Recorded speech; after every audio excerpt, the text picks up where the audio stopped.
Orang semua terpukau pada saat beliau ini, tokoh satu ini, ganteng, keren, menyampaikan satu presentasi yang diberi judul An Inconvenient Truth. Satu kebenaran yang tidak menyenangkan.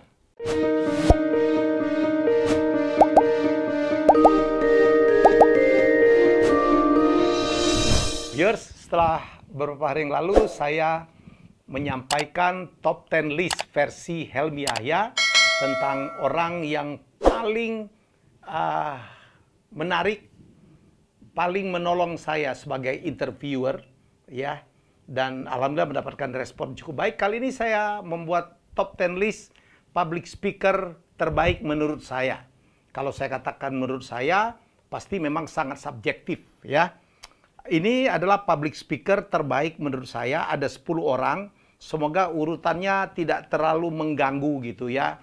Ini tidak terlalu urutannya, ini lebih baik dari itu. Tapi ini 10 besar lah menurut saya. Baik orangnya saya saksikan sendiri pada saat melakukan public speaking, ya, maupun yang saya saksikan melalui YouTube, melalui TV, di mana mereka melakukan public speaking dan presentasi yang sangat luar biasa. Inilah top 10, daftar top 10 public speaker terbaik menurut saya. Yang di 10, ini bukan urutan ya. Saya memilih Menteri Luar Negeri Republik Indonesia, Ibu Retno Marsudi. Ya, 2-3 kali saya menyaksikan beliau paparan presentasi luar biasa. Mungkin beliau ini terinspirasi dengan Steve Jobs ya. Jadi dia ngomong, kemudian saya tidak tahu ada apa di depannya, mungkin ada satu alat, dan di belakangnya adalah giant screen yang mengikuti apa yang beliau sampaikan. Luar biasa. Keren gitu. Ya, bahasanya bagus, diksinya bagus, antusiasmenya bagus, sehingga kita menyaksikannya itu merasa terlibat. Dan menurut saya, kemampuan beliau melakukan public speaking inilah yang membuat diplomasi beliau sebagai Menteri Luar Negeri Republik Indonesia sangat luar biasa pencapaiannya. Termasuk ya kemenangan kita untuk merebut sebagai salah satu dari anggota Dewan Keamanan PBB. Lengkap dengan diplomasi batiknya. Bayangkan ya, forum saat itu memilih Indonesia semua menggunakan pakaian batik. Jadi itu saya pikir pastilah sebuah upaya kerja keras dari Ibu Retno Marsudi. Ya, tentu saja dibantu oleh timnya. Dan nomor 9, saya tidak akan menyebutnya urutan. Kembali seorang perempuan yang sekarang juga menjadi menteri. Saya berkali-kali ya bersama beliau dalam satu acara, ya, perempuan satu ini pintar sekali. Dan kalau dia public speaking, selalu ada values yang disampaikan. Suaranya teduh, sangat menguasai, sangat dominan, ya. Walaupun di forum yang didominasi oleh para pria. Ya, saya memilih beliau. Ya, beliau adalah Ibu Menteri Keuangan Republik Indonesia, Ibu Sri Mulyani. Saya ingat betul, ya, puluhan tahun yang lalu atau belasan tahun yang lalu, Ibu ini berdebat ya tentang sesuatu hal dalam sebuah talk show, di mana lawan bicaranya itu mendominasi luar biasa.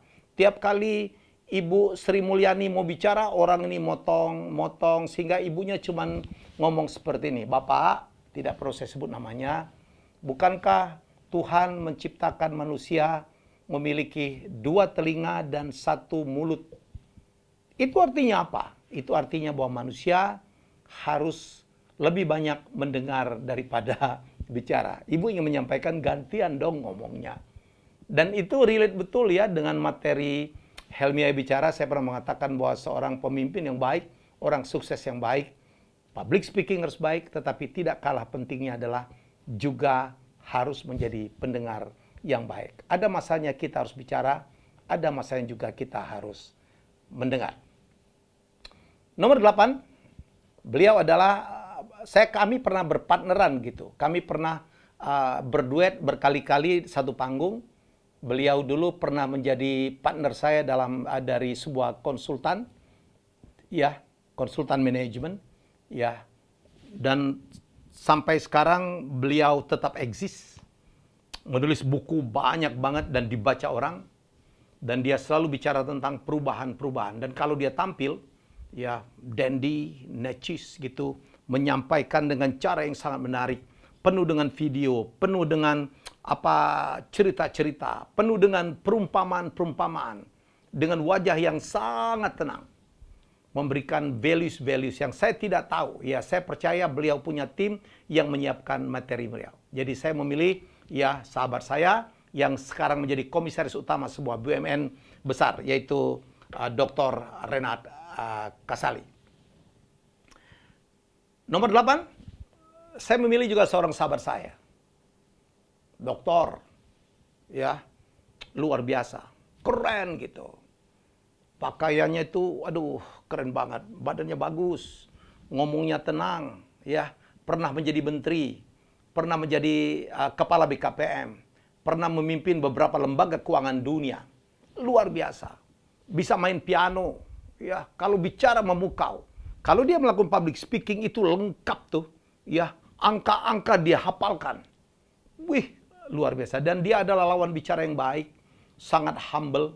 Dan sekarang dia membuat YouTube yang juga banyak sekali ditonton orang. Ya, YouTube channelnya adalah Endgame. Dia adalah sahabat saya karena kami dulu pernah bersama-sama saat saya menempuh kuliah S2 saya di Miami. Ya, my brother Gita Wirjawan. Nomor 6. Ya, saya kenal orang ini dari kecil tuh. Teman saya berantem waktu kecil. Dan aduh, saya belajar banyak dari tokoh satu ini. Ya, dia adalah idola saya, benchmark saya juga sekaligus. Ya, guru saya, mentor saya. Ya, pernah menjadi host acara kuis remaja yang sangat populer waktu itu di TVRI. Ya. Wah, namanya meledak. Pengetahuannya luar biasa. Banyak tahu tentang berbagai hal. Public speakingnya luar biasa. Di puncak ketenarannya sebagai host, membawakan acara kuis remaja, ya dia tinggalkan. Karena dia pikir dia waktu itu datang ke Ibu Ani Sumadi, orang yang menemukan dia dan mengasuh dia.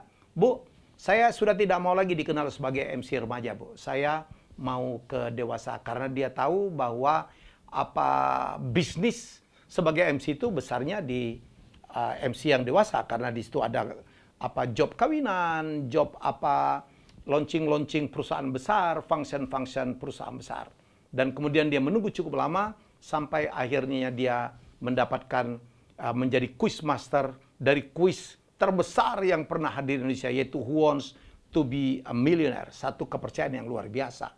Dan kemudian dia juga membawakan acara besar lainnya, yaitu Deal or No Deal, dan kemudian dilanjutkan dengan Ayu Smarta dan Fifth Grader yang tidak terlalu sukses itu. Tetapi kemampuannya membawakan sebagai host utama Putri Indonesia berkali-kali, demikian luar biasa, bahasa Inggrisnya bagus, bisa berbagai bahasa yang lain. Kemudian dia menjadi anggota dewan, dan sebelum akhirnya dia memutuskan untuk memenuhi cita-citanya waktu kecil. Saya tahu banget, karena beliau adalah teman saya waktu kecil. Teman tidur malah. Kami tidur satu kamar. Sekarang beliau menjadi Dubes Selandia Baru. Mohon maaf kalau saya agak KKN. Saya memilih kakak saya sendiri, Tantowi Yahya. Ya, hai Pak Dubes. Saya belajar banyak jadi public speaker dari Tantowi Yahya. Dan dia banyak sekali mengkritik saya, memberikan masukan. Termasuk bagaimana saya harus memakai jas. Ya, baik. Nomor kelima, ya, saya pernah membahas ini. Saya pernah menginterview beliau yang cukup membuat polemik waktu itu, walaupun tidak berkepanjangan. Saya berkali-kali menjadi MC pada saat beliau menyampaikan public speaking, membuka acara, melakukan keynote speech luar biasa tanpa teks sama sekali. Ya, kalau Ibu Retno Marsudi menggunakan slide-slide di belakangnya, dia tidak sama sekali. Dia eye contact, selalu menggunakan joke. Ya, dia yang mengatakan, kalau bila perlu saya pidato 30 menit orang tertawa. Ya, tetapi tidak kehilangan konteks. Ya, masih ingat? pada saat beliau keynote speech membuka Munas luar biasa PSSI di Makassar, beliaulah ya yang menyampaikan, teman-teman PSSI, tahu tidak kenapa Zidane yang sangat sabar itu menyeruduk Materazzi? Ya, apa yang disampaikan oleh Materazzi? Kalau cuma dikatakan, anak pelacur gitu, itu biasa di lapangan.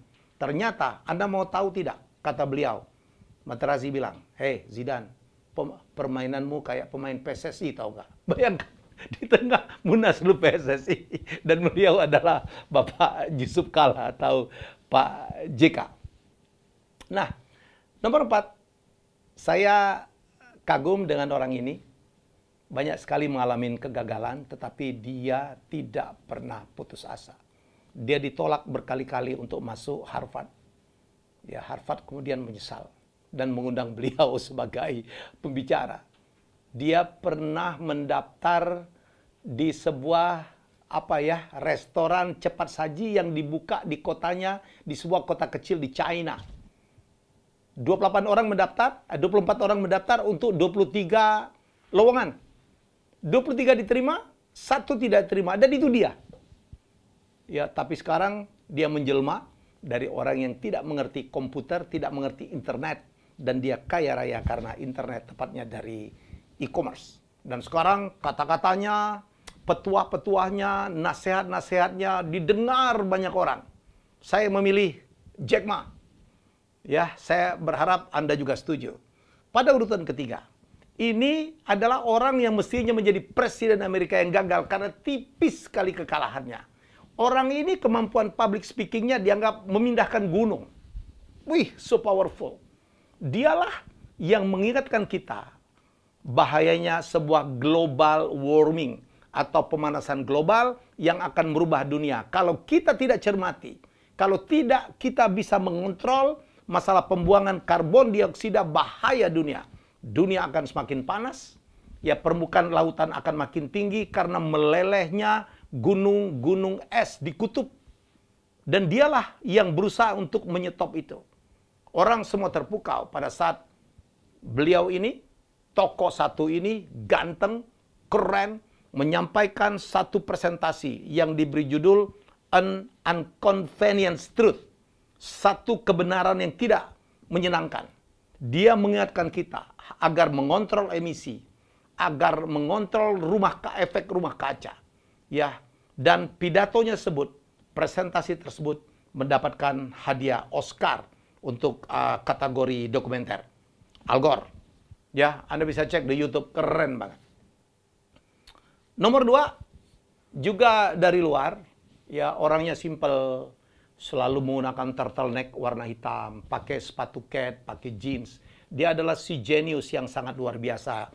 Masih ada keturunan Arab karena bapaknya bernama Jandali sebenarnya. Ya, ibunya Yahudi. Ya, dia adalah dianggap seorang inventor yang punya kemampuan jualan luar biasa.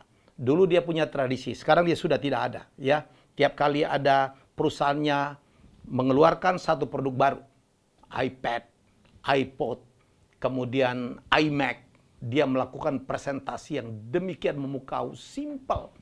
Ya, tetapi ditunggu orang. Dan selalu produk yang dikeluarkan oleh perusahaannya, yaitu Apple, itu sukses besar. Ya, dan later on saya tahu, untuk presentasi 1 jam, ya Anda barangkali sudah bisa menemak namanya itu Steve Jobs. Steve Jobs, untuk presentasi 1 jam yang ditunggu oleh seluruh dunia itu, dia melakukan persiapan di belakangnya 90 jam. 30 jam mencari data, 30 jam membuat slide-nya, dan 30 jam melakukan rehearsal untuk presentasi 1 jam. Dan hasilnya memang sempurna. Jadi saya memilih Steve Jobs. Dan nomor 1, ya, saya memilih seseorang berkulit hitam, pernah tinggal di Indonesia, ya, bernama tengah Hussein, ya, dengan kemampuan public speaking-nya yang luar biasa. Ya, masih ingat kampanye untuk menjadi presiden Amerika adalah Change We Can Believe In. Dia mengajak Amerika untuk berubah. Ya, beliau adalah Barack Hussein Obama. Masih ingat? Beliau begitu tampil, Obama begitu tampil di UI, wow, luar biasa public speakingnya. Pulang kampung nih, dan dia menyapa rektor UI, ya Profesor Rusliwa Sumantri, tanpa Sumantri gitu. Ya, dia bisa menerangkan Sarina, dia bisa menerangkan Hotel Indonesia, ya dia bisa menirukan bagaimana pedagang sate, pedagang bakso, jualan pada saat dia tinggal di Menteng Dalam. Sate, bakso, terus dia bilang, enak ya. Dan paling hebat waktu dia bilang, Indonesia adalah bagian dari diri saya. Ya, sekali lagi, itulah top 10 list saya untuk public speaker yang saya anggap luar biasa, menginspirasi saya untuk belajar banyak. Obama, Steve Jobs, Al Gore, Jack Ma, Yusuf Kala, Tantowi Yahya, Gita Wirjawan, Renat Kasali, Sri Mulyani, dan Retno Marsudi. Saya percaya Anda punya pilihan-pilihan juga, tetapi ini adalah pilihan menurut saya dengan alasan kenapa saya memilih tokoh-tokoh ini. Saya percaya betul masih banyak pembicara-pembicara publik yang lain yang bagus juga di luar sana, yang merupakan pilihan Anda barangkali tapi tidak masuk top 10. Tapi mungkin kalau saya panjangkan top 10 ini ke bawah, mungkin akan terpilih juga. Ya, saya cuma mengajak untuk Anda belajar dari tokoh-tokoh terbaik dalam bidangnya. Bye-bye.